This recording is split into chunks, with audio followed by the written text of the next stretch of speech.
listening to The Gender Rebels. I'm Kathleen, a cis woman and ally. And I'm Faith, a trans woman. Gender Rebels is a question and answer podcast that explores life outside the gender binary. A big thanks to our Patreon supporters. If you'd like to support the show, go to patreon.com/genderrebels. Hey everyone, I'm Kath. And I'm Faith. Faith, do we have any patrons to thank? Yes, we do have some patrons to thank. Awesome patrons like Hannah K. Hannah K. Patricia Ganger. Thank you, Patricia. And Squirrel. Squirrel. Squirrel underscore. Thank you, Squirrel. Thank you, all of our patrons. Y'all are so awesome. And if you're interested in becoming our patron, you can go to patreon.com/genderrebels. And there you'll get access to some cool stuff like our other podcast, Kath and Faith Vampire Slayers, where we watch Buffy the Vampire Slayer, and newbie Kath, who's never seen it, gets to give her opinions on the adventures of the Scooby Gang. But now we're doing this podcast, and we have a listener question. We do, This one is from James Saunders from Colorado. Thank you, James. Thanks, James. When does the grace period end? I've come out as trans to everyone in my life at this point, but there are a few who still aren't getting it.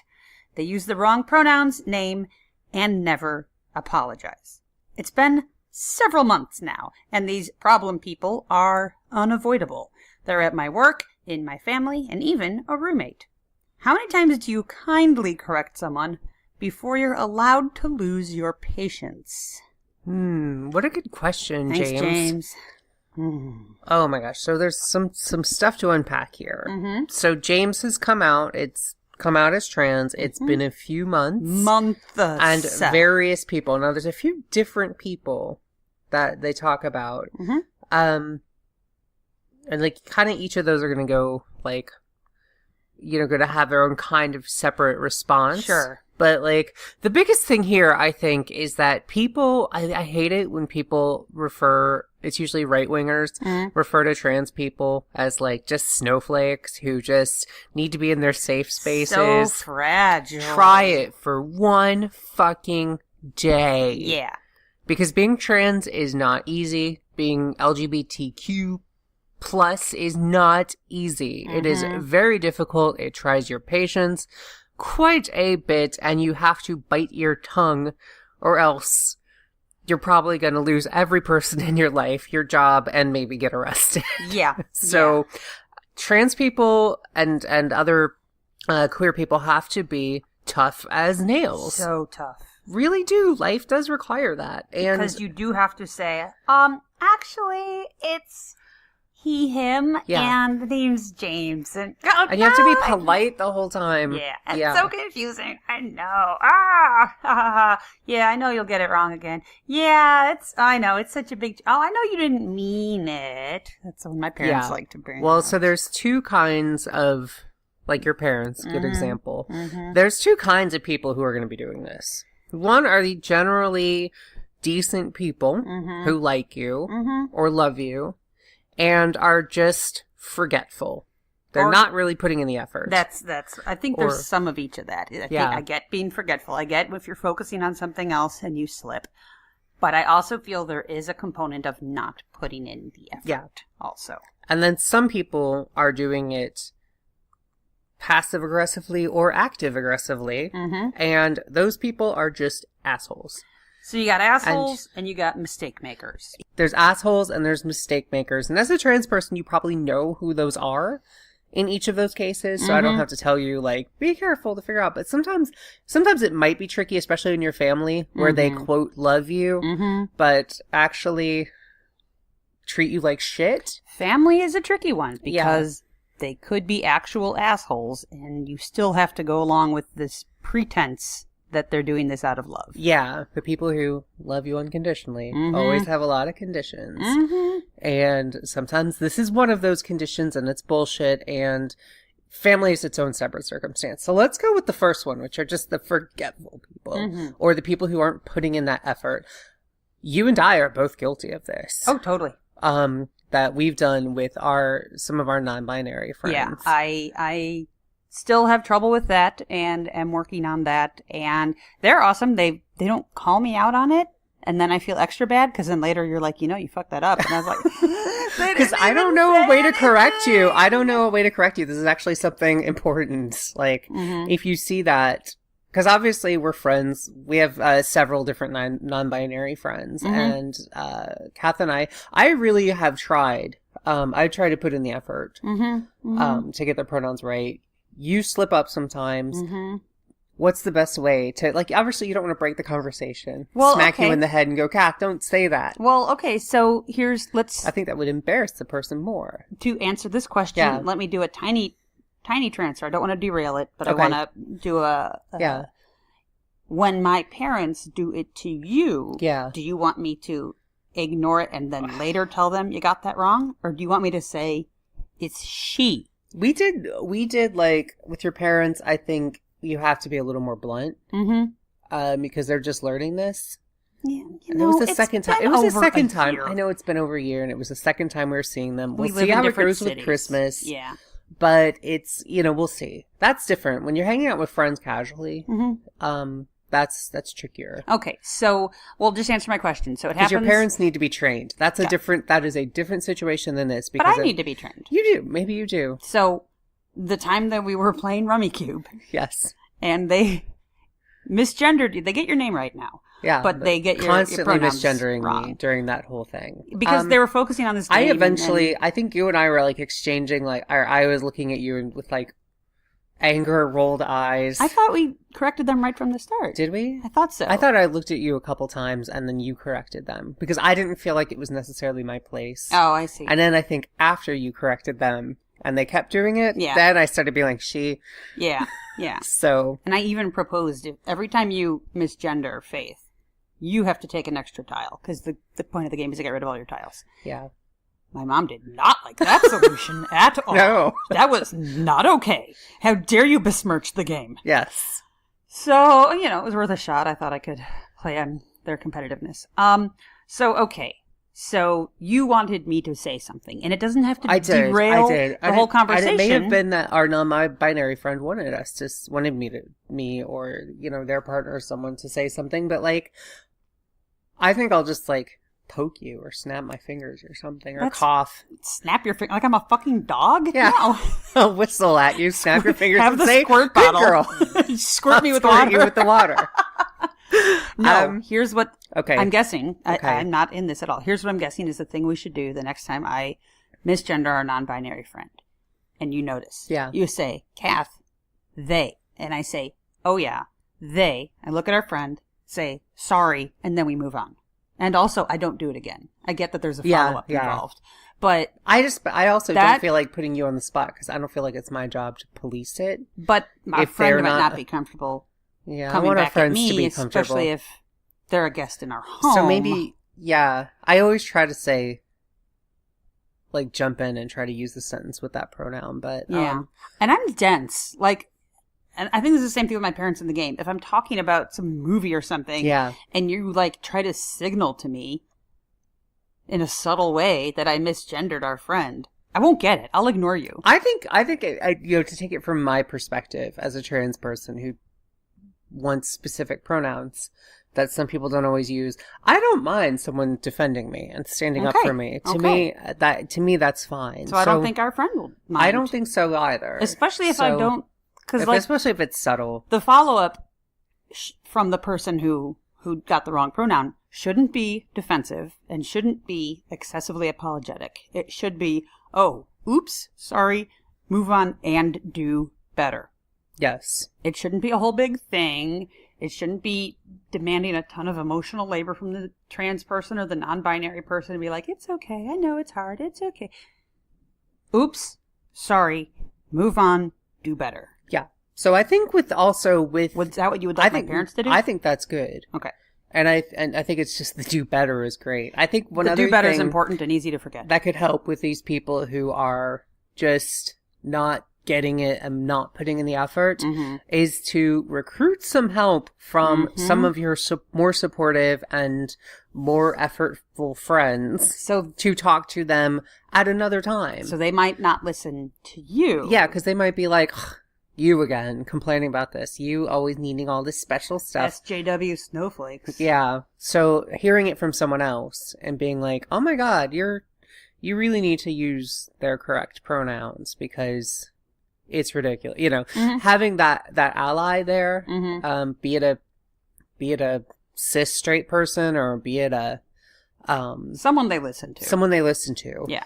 Who's supportive of you. I think that's a huge, like, double prong, but also I think just, yeah. So I could see how at work you let your coworkers know, man, Pete is always doing this. It really annoys me. And they're like, yeah, it's not that hard. Pete is such a jerk.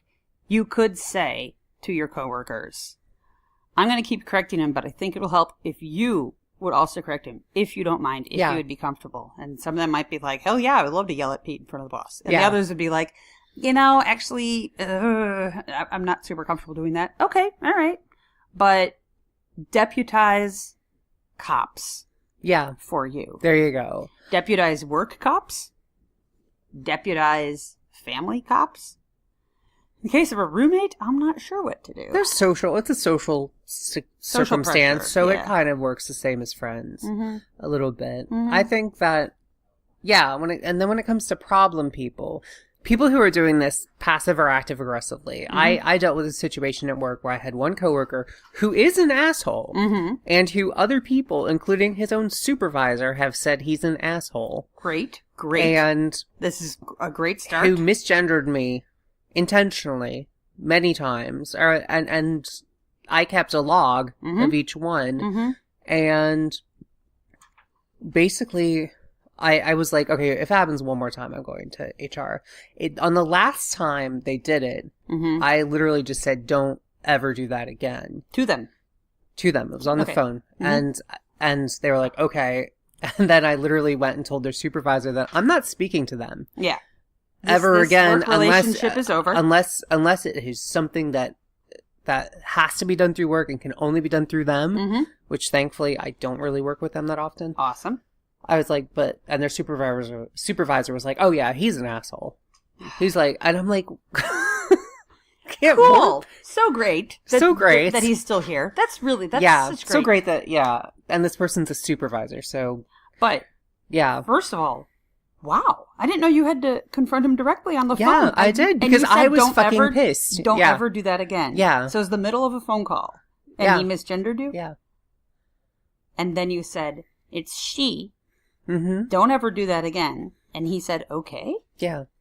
Bullies are like the most fragile little paper snowflakes that just crumple and crush and wither as soon as you turn on them. Something may have also come down from his supervisor. Oh, good. Because I talked to his supervisor, because I get along much better with his supervisor.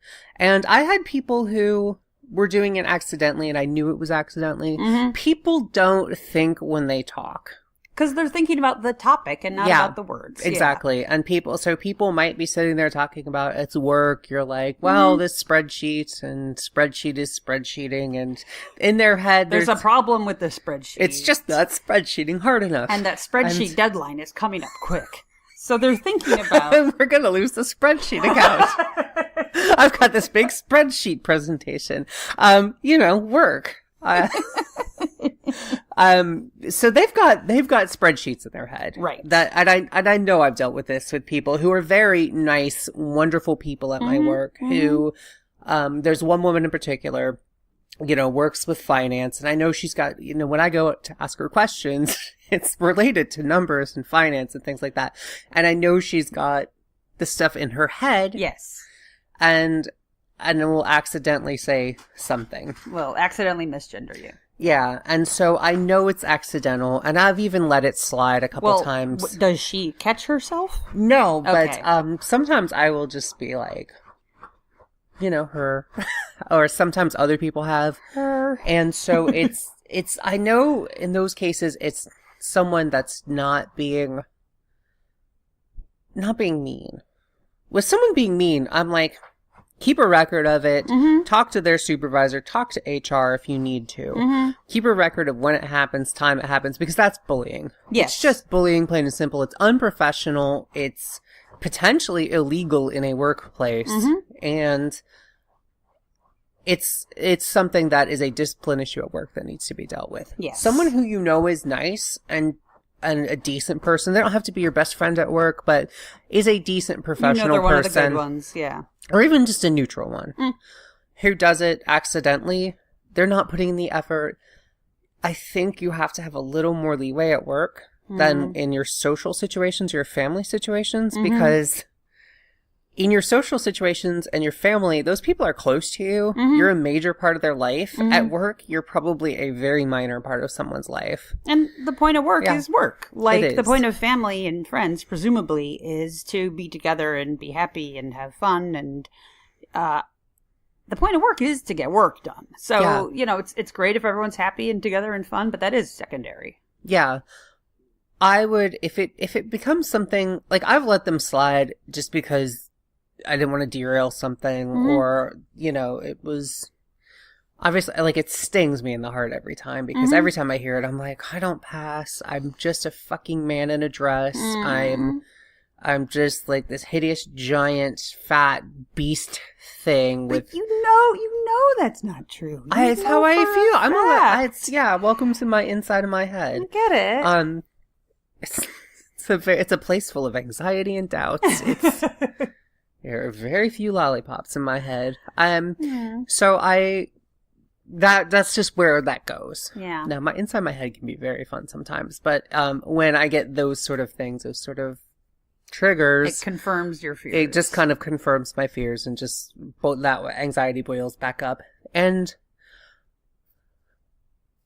with coworkers, you might say a quick word after alone one-on-one and just be like, you know, I don't know, I'm sure, I know you did it accidentally, and I just wanted to let you know that, you know, that is something that kind of bothers me a little bit, and I would really, you know, I know you're just working on stuff. Be honest with people, and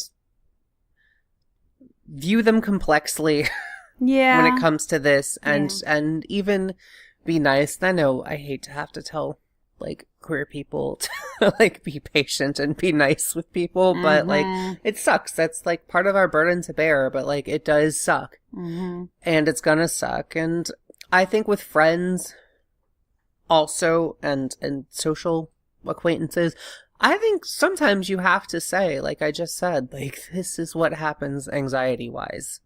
This is how negatively that makes me feel. Like, so that's something I was going to ask you, is do you think it would help those people to know that this isn't just, like, if somebody calls me Kathy, and that's actually not my name, it's Kathleen, and that's, like, 0 annoying. Yeah. On the scale of 1 to 10 that I just invented in my head. It's like 0.1 annoying. Is it possible that they would be more motivated and more careful if they knew this is actually borderline scarring? This is, you don't know what I grew up with, and you don't have to know that, but to hear that is a very bad thing, and it takes me out of a situation where we're trying to focus on the project, and I can't get my work done, and it's hurtful, and it bothers me. And I know you don't mean it, but I do want you to know just how awful it is to hear that, and try to do better next time, please. I think that's something good. I think if people, because like you say, the Kathleen thing, I feel like people might feel like it's that.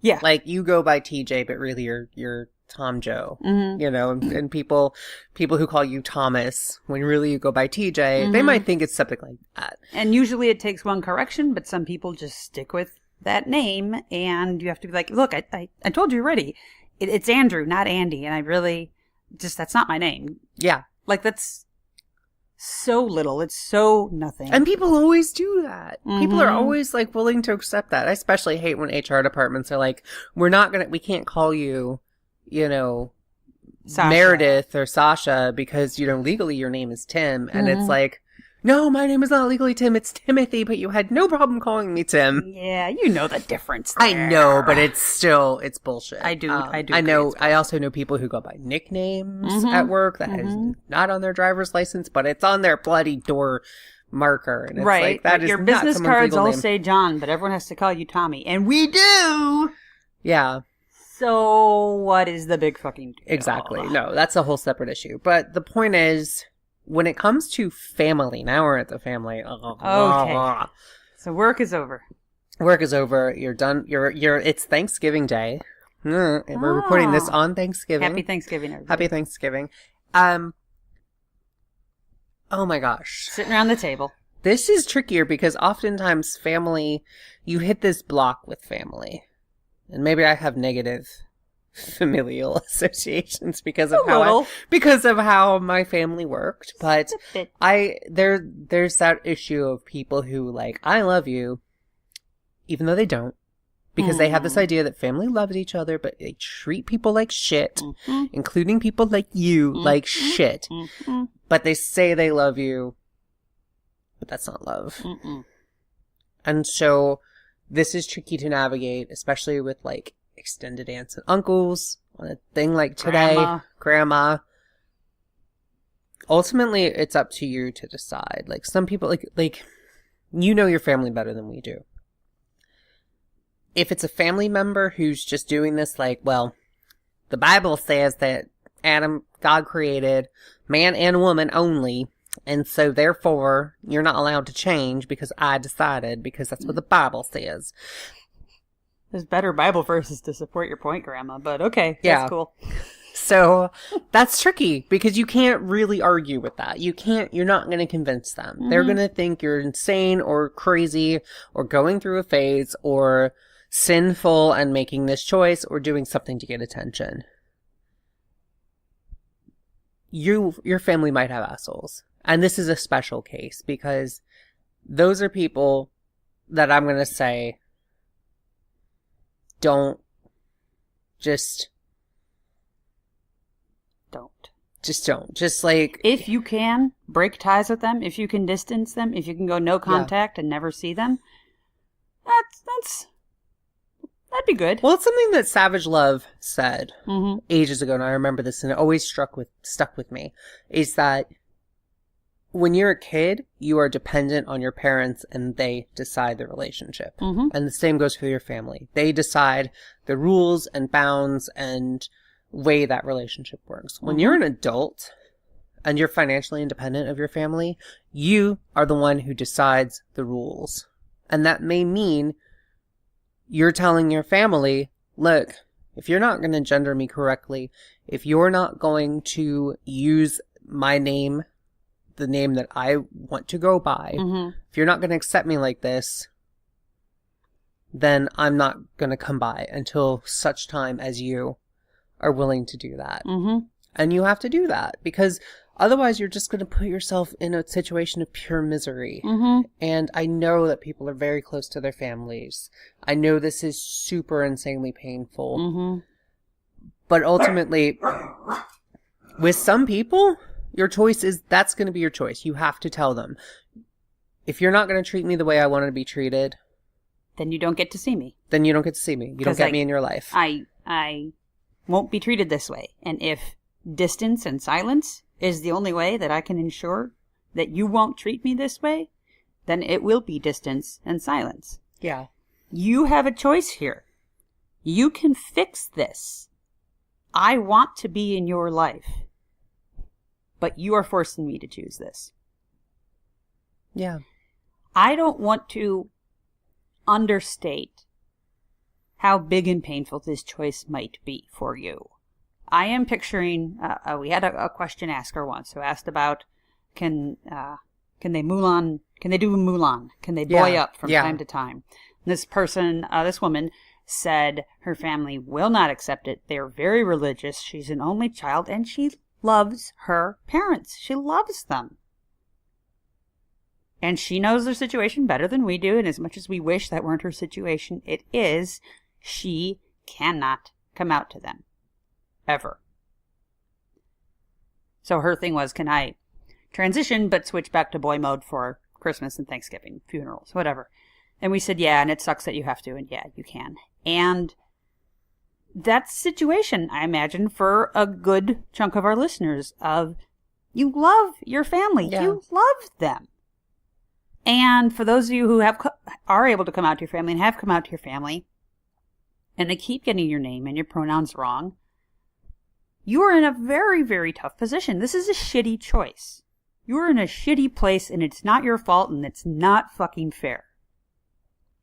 But you have to think about you and your mental health. You have been through so much already. You have advocated for yourself. You have made it clear to them. If you're like James, you have politely corrected them time and time again. You're an adult. They're adults. They can figure it out. They can get it right. They need to put in the work, and if they refuse to do that, then it is very clear to you where they prioritize your comfort. Yeah. And your safety and how much you feel loved in this family. They prioritize their convenience over your safety and comfort.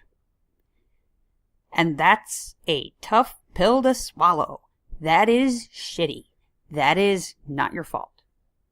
And that's when you have to decide if spending a couple of years away on Thanksgiving is the best way to handle this. And I'm sorry that we don't have, like, magic words for you or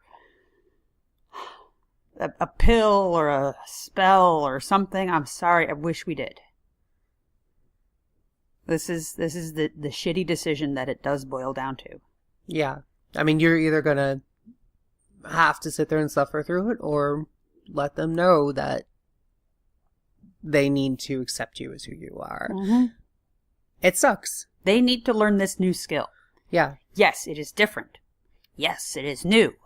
But when your sister got married and took her husband's name, they figured it out pretty quick. I bet they did. So this is not exactly the same, obviously. Your parents, their whole life, they're raising their daughter. They're like, assuming she's cis-hetero, she's going to marry some guy someday, maybe, and maybe take his name, and we'll have to figure it out. Like, they kind of knew this might have been coming. In the case of your name and your pronouns, right, okay, fine. They did not know this was coming. But, you know what? Grow the fuck up. It did happen. It did come along. That is the kid you raised. Fucking figure it out. Is it that hard? Is it that hard? It's that hard, right? I think it is. I think for some people, they may, like I said, legit see it as some sinful choice someone's making. Mm-hmm. It may be a phase someone's going through that they want to roll their eyes and not take it seriously. Mm-hmm. It may be, they see it as just a silly affectation. Mm-hmm. You just want attention. I'm not going to give you that attention, and then eventually you'll stop asking for that attention. Yeah. This is just like when you dyed your hair purple in high school. Remember, Melanie? It's not Melanie. It's Keith. Yeah. And I think that's when you have to say to people, if you continue to treat me like this, then we're done. Mm-hmm. We're done until such point as you can figure out how to treat me like a human being. Mm-hmm. That's what it has to be. It's not a great choice. I mean, that's the thing. Some choices, we always have a choice. Yeah. We always do. And some choices aren't great choices, but they're still choices. So it comes down to you. You know your family. You know their motivations. You know what's in their hearts. It may be something where it's one horrible asshole racist grandma. Mm-hmm. Or like homophobic, transphobic grandma. And you may have to say to your parents, if grandma's coming, I'm not. Yeah. And you may have to you may ask some of your cousins or other cool people in the family and say, look, I'm going to do this because I'm not sitting through a meal with this woman or this man or whoever it is. Mm-hmm. And you may also see if you can get some support because it may be that it might just be your mom. It's like, well, we've got to have everyone. Yeah, we want to have the family together. But what do you mean you're not coming? But if everyone revolts and says, Grandma Smith is a racist, homophobic asshole, and we're not going to hear a word from her. She's toxic, and even her kids agree. Yeah. Yeah. Then you may be able to get around that. And that puts your mom in a tough spot, but you know what? Fuck that. That's her problem, not yours. You don't have to be treated like you, listener, are a human being. You have value. Mm-hmm. You deserve to be treated with respect. You deserve to be treated as you want to be treated. And if people can't do that, they're shitty people. And it may be that they're shitty temporarily because they're misguided. It may be that they're shitty to their core. And you know your people. Mm-hmm. You know your friends, your coworkers, your social situation, your roommates, your family. Fix the good ones, ditch the bad ones. I think that sums it up. Yeah. And it sucks that this is on you. I know I never like having to be assertive. That is the least Yes. fun thing in the world. I will avoid. Yeah. But sometimes you do have to be assertive. You have to advocate for yourself. Yeah. Shit, I would rather network than advocate for And myself. the point is, one more thing I want to add before we wrap this up. You're sticking up for yourself, especially with your family, in your social situation, and others, and your work, may actually provide that sort of, what's the word? Not inspiration. You are setting the stage. Yeah. You are making things slightly easier for the next person who comes along. Exactly. So if it's hard to think of advocating for yourself in front of grandma, think about your 6-year-old cousin who might think he's maybe supposed to be born a girl and doesn't quite know what's going on. That kid gets to see you say, hey, yes, you've called me she this whole time, but things are different now, and I've made it clear that I'm he, and I need you to get that right, or we're done here. And that kid gets to see that. Yeah, and that's also, so that's the one last thing I'll say. Obviously, you know your situation, you know what's safe, you know what's wise, you know your people. But remember that you can be that example. In some ways, I think it's easier. I would be better able to motivate myself to know that it's going to make it easier for someone else than for it to just be me. That was the only reason I came out to my evangelical family, was in case there's kids. Cousins, nephews, I have nieces. cousins, nephews, nieces, and if they're going to be queer, and chances are probably at least one of them. On average. Yeah, so. Then, yeah. I want them to know there's at least one other queer person in the family. Do you think they know? Do you think your dad spread it around to that side? I'm sure it's been spread around. It's just too good to keep secret. It's too good to keep a secret, yes. All right, before we wrap up, I have one fantasy image in my mind, and I want to run it by you. Okay. Everyone's seated around the table. It's your family. Mm-hmm. There's you. There's racist grandma. There's all the cousins, aunts, uncles, mom, dad, brother, sister. And grandma misgenders you. And everyone around the table, except you, shouts, she! Grandma, it's she. And grandma, dies. Or whatever. I don't know. Yes. Grandma dies. Grandma dies. What a wonderful Thanksgiving. Wasn't that great, you guys? Yes. That's like the ideal, right? Okay, so not in unison, although then everyone bursts into applause and yes. Albert Einstein gives you $100. and that grandma, Albert Einstein, who was also a Navy SEAL. And then the atheist professor, grandma, who dies. And an eagle named Small Government flies through the dining room.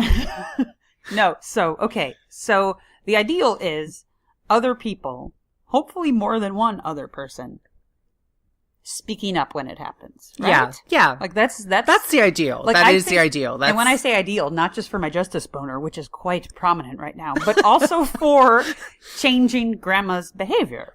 Yeah. I think she gets to pick on the tranny. Of course. One person is a snowflake. Everyone together as snowflakes is an avalanche. So if it's like your dad and your niece say to your grandma, just say she. You know this, grandma. We went over this. Say she. Please say she. And that's not you saying it, but grandma has to hear it from them also. I like that. I think it's effective. And they might think, oh, it's not my battle. It's none of my business. So you know how your grandma can be. But if you're able to pull aside one or two cool relatives and be like, I kind of need your help on this. Please be there for me. If you're not comfortable doing that, I guess, okay, boy, it must be nice to be cis and het. I'll ask our other cousin. But if you can help me with this, I would appreciate that. And I think that could be super effective. Yeah. Also, justice boner.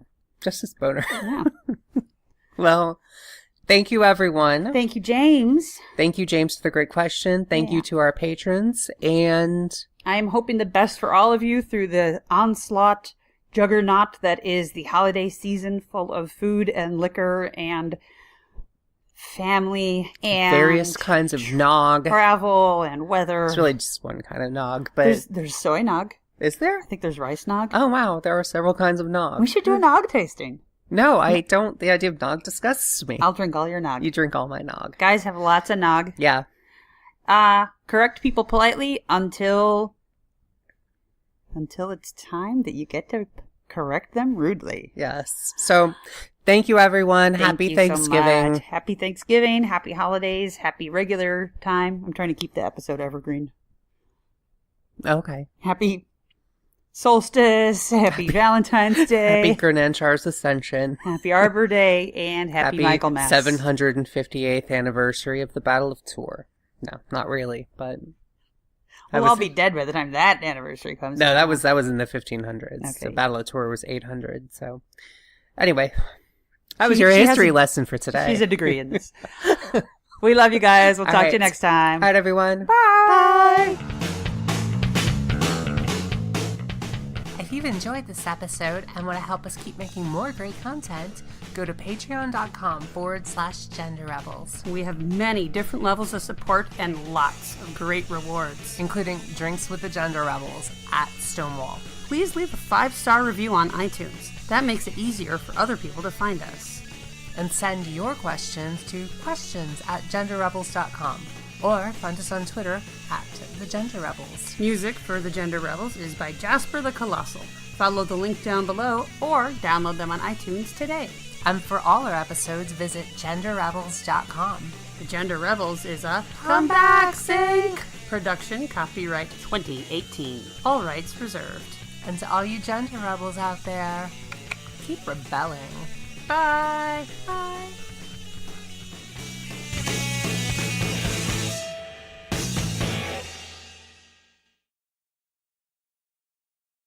Hey everyone, I'm Kat. And I'm Faith. Faith, do we have any patrons to thank? Yes. Sorry, I didn't think of it till right now. Okay. Do we have any patrons to thank? Oh, are we recording? Yeah, I can cut out whatever's not cute. Okay. You want to start over? No, it's good. Okay.